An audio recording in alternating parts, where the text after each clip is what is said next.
লিলু নামে এক ছোট মেয়ে প্রতিদিন বনের পাশে খেলতে যেত। সবাই বলতো ওই বনে নাকি জাদুকর প্রাণীরা থাকে, কিন্তু কেউ কখনো দেখেনি।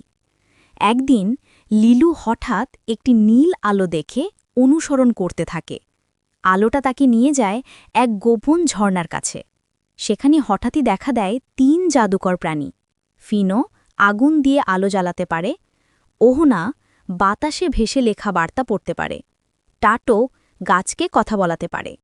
তারা বলে, লিলু, শুধু সাহসী ও সৎ মানুষই আমাদের দেখতে পায়। ঠিক তখন বনে সমস্যা দেখা দেয়। এক দুষ্টু অন্ধকার ছায়া সব ফুল শুকিয়ে দিচ্ছে। ফিনো আগুনের আলো ছড়ায়, ওহনা বাতাসে জাদু পাঠায়, টাটো গাছদের শক্তি জাগায়।